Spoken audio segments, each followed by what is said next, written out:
Hey, everybody. Welcome back to Life with Zach. I'm Zach, and I'm here to talk about something new that I'm sure you may have seen if you're like me and follow the new things in the automotive world. And that is the Ford Lightning, the Ford F-150 fully electric vehicle. Now, if you know me, you know that I am a Ford person. So, full disclosure that if this was not a Ford pickup truck, we would not be talking about it.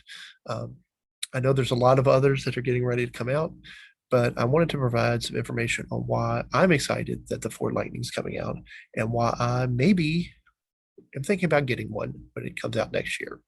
And maybe some of the things that my thought process and stuff, what I want to do in terms of looking at the truck and thinking about getting one. So again, the new Ford F-150 Lightning electric truck. Now you may say to yourself, why would I want to get an electric truck? Why would anybody want something that's not a big honking diesel or even just an internal combustion engine? And the reason is that not just because it's an electric pickup truck, but because it's an electric pickup truck that has a lot of great features that it has on it, and because it has the dependability and the ruggability of the F-150, and is going to be a good work truck for anybody who's looking for it, or a good truck for anybody that maybe isn't using it as a professional truck, but just needs to do things around the house, like me. So I've thought for a long time about getting a truck because I need to haul things around the house. Right now I have a Ford Escape, so there's room for when we go places. But when I have to take the recycling down, or when I need to get a load of dirt or some mulch, or I need to take trash, or I need to, um, haul stuff away like debris and stuff, or things that I've trimmed out of my bushes or branches and stuff. I either have to borrow someone's truck or try to shove it into the Escape, even when I go getting furniture and things. So I'm like, I really need to think about getting a truck. Also, my Ford Escape is now 6 years old, almost 7 years old, with 75,000 miles on it. And while I was not initially thinking about getting a new vehicle next year, I was thinking about getting one in the next 3 to 5 years. So the fact that this electric pickup truck is coming out kind of in the time frame I was looking at, but also in the time frame I was thinking about, hey, maybe I should get a truck. It's a good opportunity for me. So I say all that because I want you to realize that I don't think anybody should go out and buy an electric vehicle just because it's an electric vehicle. I don't think that's a good enough reason to make a huge purchase like this. Um, I'm very conservative with my money. I don't make a lot of big impulse buys. I don't go out and spend a lot of money. It always gives me a heartburn. So I would not go buy an electric vehicle just to buy an electric vehicle. Now, if you're looking to buy like me for something, it's coming that time, then definitely think about the Ford Lightning um, electric vehicle, because you know what? I've done some research on it, and from what I can see, it's a great opportunity.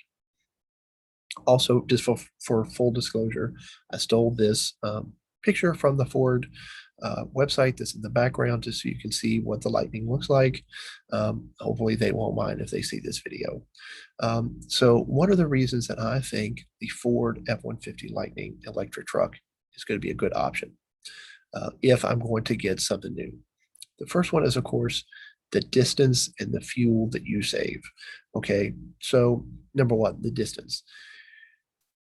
The range of the F-150 Lightning is either 240 or 300 miles on a full charge. Now, that may not seem a lot, but realistically, with my Escape, I can get about 320 miles on a single tank of fuel.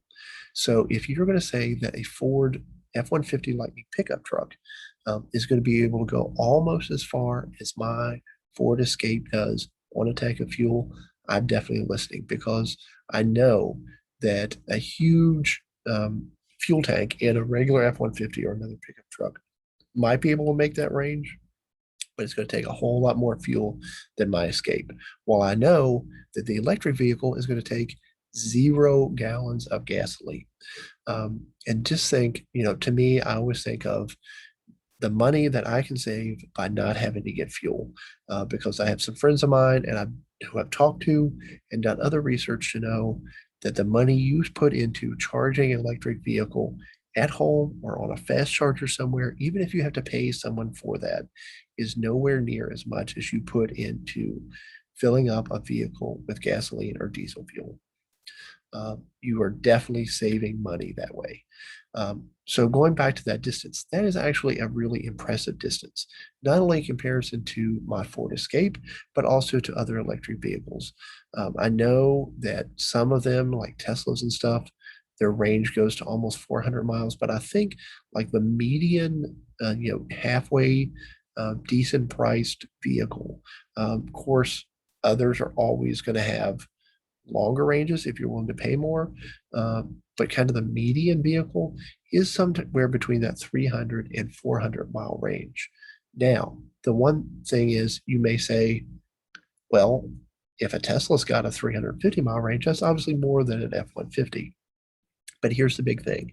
You're talking about a pickup truck that's rated as carrying 1,000 pounds when they do the test on the range. Okay, so a pickup truck with 1,000 pounds in it, that's your estimated EPA range compared to a Tesla or a Ford Mustang or anything else, a type of sedan that's rated without that weight in it and with that and being a much smaller vehicle. So naturally there is farther range built into that because it's a smaller vehicle and not comparing the weight compared to an F-150 that is a pickup truck and naturally doesn't have the same aerodynamics and things that a sedan has. Even if you don't get the extended version, you get the one that has the 240-mile range, that's still pretty impressive. That's if you're traveling on the interstate or something, that's just under a 3 mile trip or right around or 3 hour trip or right around a 3 hour trip. So you got to say that's actually pretty far. When I travel, I don't ever go more than really 3 miles without stopping. Okay. And if you do, good for you, but I'm not sure that that is altogether safe. So you definitely need to see yourself, how far am I realistically going to go on one travel without stopping? And how far am I going to be able to go right now on with your current vehicle without having to fill up with gas? My Escape gets really good gas mileage. I can get almost 30 on the interstate. Um, but I know that I'm not going to be able to go more than somewhere between 3 and 4 hours without having to stop to get gas. So realistically, you're looking at almost the same thing with this F-150 pickup truck. And the question then arises for me is, okay, how long does it take to stop and fill up? How long is it going to take me to stop at an electric charging station to charge up my vehicle compared to how long it takes me to get gas? And here's the thing, from everyone I've talked to, okay, and looking at the charging times, it's really not that long. It's 15 to 20 minutes if you're at a good fast charger while traveling. And, at first you're like, oh my God, this seems like such a long time. But the reality is, it's not that long of a time because I thought about it. And if I stop to get fuel, I stop to, and while I'm there, take a bathroom break, maybe even get a drink or something, you're right at 15 minutes already. Um, and I know people that have electric vehicles, and what they do is they time their stops to a good place to stop, charge up, go inside, get a drink, use the restroom, get a snack, maybe get something to eat. They time it for their lunch stop or whatever, and then they just come out and the vehicle's charged. So really, I don't think you're losing that much time by saying, "Oh, it's 15 minutes or 20 minutes to fill up or to charge up." Now, of course, Ford doesn't have that information yet because the reality is each charger is different. So some may take you 10 minutes, some may take you 20 minutes. It depends on how fast the charger is. The one thing is they do have information about how long it takes you on average to charge up at your house. And they have three different options. One with a Ford wall charger, one with a 150-watt plug, and one with a regular plug. And with a regular plug, it was 3 miles per hour that will charge. With the 150-watt, I think it was 22 miles. And I think the other one was like 25 or something. I didn't pay much attention to that one because I wasn't considering getting the actual Ford charger installed in my house. But the two things you have to really think about are Number one, at 22, that is super fast. Like if you plug in overnight, or if you even plug in for a couple hours and you're not traveling a big distance, you're going to be fully charged all the time. Like my commute is 10 miles, okay, one way. So if I put 25 miles on the vehicle a day, even that's really just like a little over an hour for the charge on that one. And even if you don't upgrade your plug, even if you only have the 3 miles, if you go to sleep and have it plugged in for 8 hours at night and your commute's 25 miles, you're good to go. Obviously, if it's much farther, you'll have to think about a faster charger. But at night at 22 um, miles per charge per hour, um, that's almost 100 miles. So you're doing pretty good.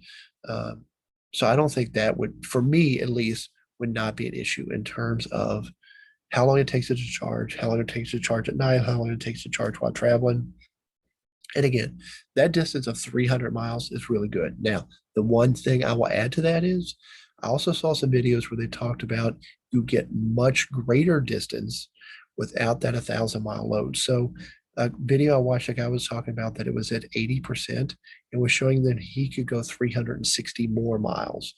So now while Ford and no one else will guarantee that, simply because it's tested with that 1,000-pound weight on it, um, you got to realize without that on there, you're going to get farther. Um, so definitely distance is a big check. Okay, number two, the amount of money you save in terms of fluids and fuel and everything. So we already talked about gas. Gas is approaching $3 a gallon. I don't think it's going to go back down anymore. Um, so when I'm filling up, I'm putting in 14 gallons if the thing's completely empty. Right there, we're talking about $45 a fill up. And again, my commute is not far, but I'm filling up every other week. So at the very least, we're talking about like $90 to $100 a month in gas that you would save with an electric vehicle.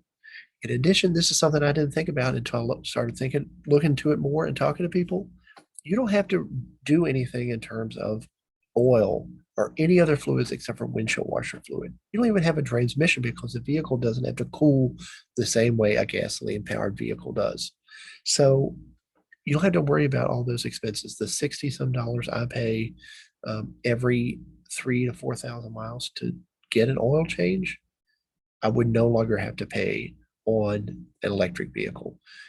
So to me, that is a major benefit in considering electric as my engine. So again, that should not be the only reason why you would get a new vehicle. But for me, thinking about a truck, already thinking about a new vehicle, so I have to say to myself, all right, now, what's the best engine option? And the best engine option so far looks like it's electric because of the distance and the no fluids and the no gas. Okay. The next thing is cost. So we talked about some savings. So what is the cost of the electric F-150 Lightning? I've seen a couple different things, but it looks like just under 40,000 for the basic work model. Now, that does not have the extended range battery or a lot of the other things that I think people are going to want. It's basically just an around town plain work truck. And I know a lot of people that'll be fine with that. If you're like a contractor or something, who's not going to be using it for a lot of stuff apart from going to some small jobs and things, that would be great for you. If you're a homeowner and you're not going to use this to really travel, but instead you're just using it around the house or something, it's your like work truck, work truck. If just have, and you're traveling with an SUV or a car or something, why would you want to get something that you spend a lot more money on? But for me, one of the things I have to consider is this is what I'm going to be taking on vacation. This is one of the things I'm going to be driving my family and stuff around in. So I need to be able to have that extended range. Now, I don't know if there's an option to add the extended range to the one that's just under 40,000. I'm not sure that there is, but the next level up is about 49,000. Now, to me, that is sticker shock. To a lot of people, that's not. To a lot of people, that's cheap. But for someone who paid 24,000 for his last vehicle, that's a big change. And I don't like to spend money. But I've been thinking a lot about it, and I think it's going to be really feasible for me because there are rebates and other incentives for you to not only buy this new vehicle from Ford, but electric vehicles. Like there's the $7,500 tax credit that you can get from the federal government on the first um, new models of electric vehicles that come out up to a certain number. And I'm sure that Ford and stuff is going to have a lot of incentives that's going to drive the cost down. And again, 49,000 people, dollars to a lot of people is not a lot of money. Okay. But, and especially for a truck, okay, that is like really, I should have mentioned this, but that's comparable to just a regular F-150. So you got to consider for all these other things where electric vehicles are more expensive, the fact that it's competitive with a regular gas-powered F-150 is a big deal, okay? So if you're like, oh, I want to buy a new pickup truck, but I don't want to spend money on an electric vehicle, realize that a new pickup truck compared to this F-150 Lightning, it's probably going to be almost the same cost. All right. So it's something you can live with. And to me, I've researched it, and the studies have shown that over time, the cost of an electric vehicle, even though you pay a little bit more upfront, balances out over the long term. So, and you end up saving a whole lot of money. So the fact that this is in the same price range, so you don't have to worry as much about that extra money. And you know there's going to be a whole lot of savings. It seems to me a no-brainer again, if you're thinking about buying a new vehicle and if you're thinking about buying a truck. Now, what are some of the other, apart from this whole electric thing, some other components of this F-150 Lightning that I like?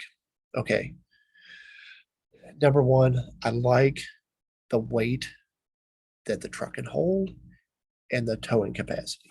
Okay, so the weight that the truck can hold right now is rated about 2,000 pounds, and the towing capacity is 10,000 pounds. Now, those are both with the extended battery range and a couple of the other features that come with that second grade truck.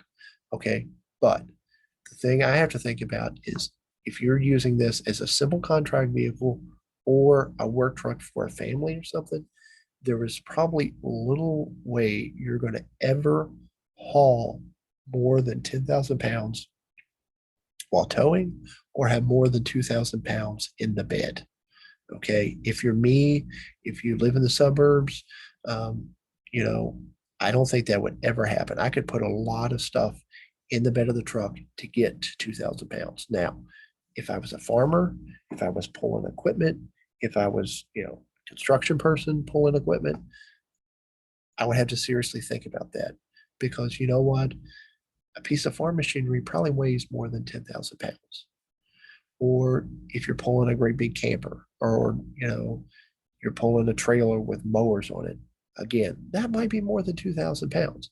But for me, if I ever have to pull my single mower, that's not more than 2,000 pounds. I have to put a load of mulch in there. That's not more than 2,000 pounds. If I go on vacation, that better not be more than 2,000 pounds. And if I decide to buy a camper, unless I'm going to buy a huge camper, that's not more than 10,000 pounds to pull. Okay, now a couple things to think about these capacities. Number one, the weight, that 2,000 pounds weight also includes the 400 pounds that's held in the front trunk. And we're going to talk about the front trunk here in a minute because that's a feature that I like. But you have to realize it's not just bed weight, that includes that weight as well. So that's something to think about if that's an issue with you. The second thing is Ford has a lot of built-in gadgets to help you monitor that weight. So if you're like, I don't know, I'm afraid I might overload it because it's only, towing capacity of 10,000 pounds, the built-in computer system, okay, has features that let you monitor how much weight you're pulling and how much weight you're hauling on the truck. Okay, so if you get near that, it's going to alert you and it's going to let you know. That system also readjusts the range based on how much that you're hauling and how much they're using to haul that. So, obviously, just like with a gas powered vehicle, if you're pulling a 5,000 pound camper, your gas mileage is going to go down. Your range is going to decrease if you're pulling a camper, but the truck adjusts that and constantly monitors your distance and your electric usage to get you a more accurate reading. So the fact that those systems are built into the computer of this truck and built into your heads-up display, everything I've read, I mean, that leads me to love that system. So, I'm not a big hauler. I would not be pulling a lot, but I think it's definitely, again, for a household person, um, that's way more than enough. And I'm really impressed by that. And it would also get me the camper that I've looked at some point in my life getting and be able to pull that. Okay. Feature number two is that front trunk, the front trunk. Okay. Because there's no engine in a Ford Lightning F-150, um, that's an open compartment. And what Ford did was they engineered that to be a trunk, or as I call it, a frunk. I don't think that's the official name, but I think it is enough to at least grab someone's attention. So the frunk is basically where your hood would be. It raises up, and there's a big storage compartment in there. Now they measure that to hold two golf bags with golf clubs in it. Now I don't golf, so I don't care about that, but that's a lot of space. That's probably the size of my Ford Escape um, rear end compartment. Okay, so and this is a weather tight compartment that you can put luggage in, that you can put all kinds of other stuff in. Instead of having to store it in the bed, maybe with a cover or a toolbox, store it in the rear seat. I know my dad has a truck and he folds one of the back seats up all the time just because of the stuff he has to keep in the cab.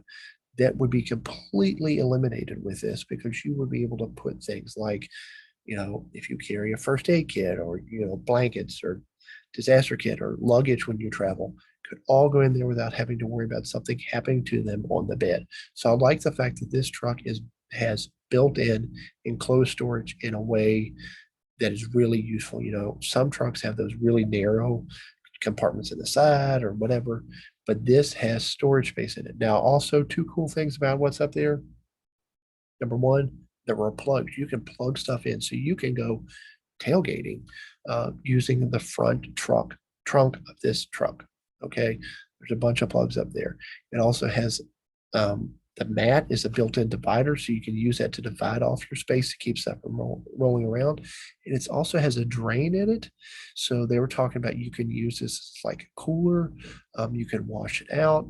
All kinds of great opportunities for this front. So definitely check that out because I think that is a great selling point. Okay.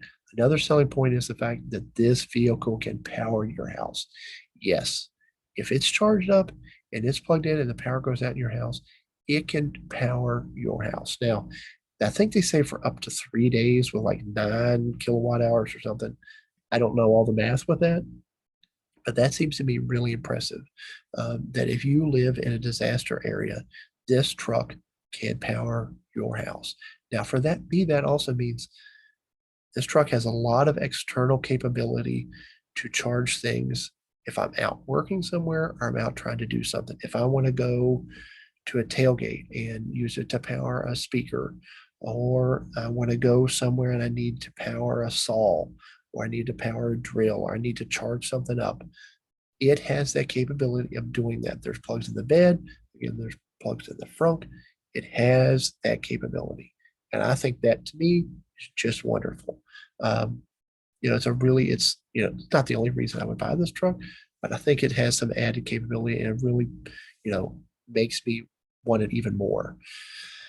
Um, so definitely, I think you need to think about if you're looking for a truck, I think thinking about the Ford F-150 electric vehicle, the Lightning, um, it has a lot of capabilities, a lot of things that I find really cool and really enjoyable.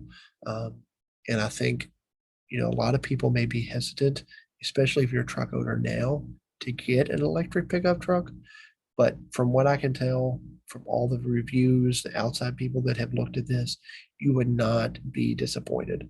And to me, there's no reason to keep an internal combustion engine going just to keep an internal combustion engine going. If you're looking for a truck, you're looking for a new vehicle, think about the Lightning. It gives, again, I would not buy just to buy an electric vehicle, but here's maybe your chance. to get a really good truck that has a lot of capabilities. Now, again, I promised I was also going to share kind of what my thought process is in looking at this vehicle.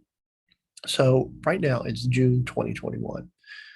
From my understanding, they're coming out next May. So if you can, and you can put a reservation on $100 refundable deposit, um, and you can get the truck next May. Now I'm not doing that. Like, sure, I might could put the money down, change my mind, get it back. I mean, that seems to be a hassle. Okay. So what I'm doing is I'm waiting until they actually show up at one of the dealerships. I've already talked to a guy I know that works one of the dealerships.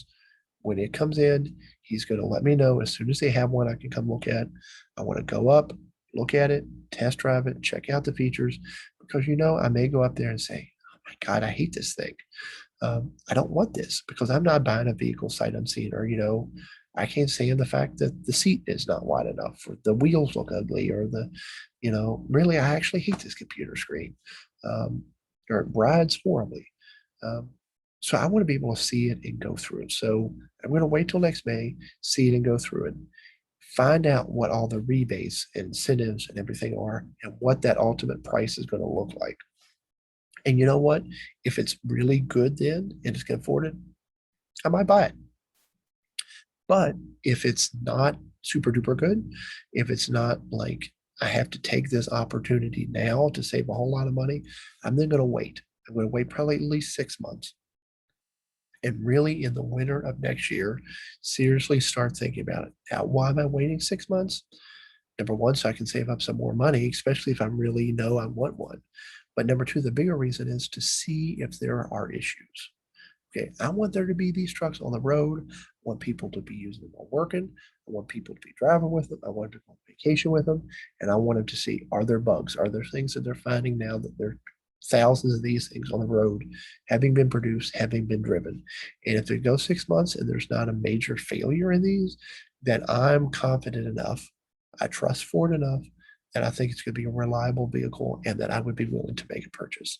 And then, maybe at the beginning of 2023, I go out and buy one of these things. Okay.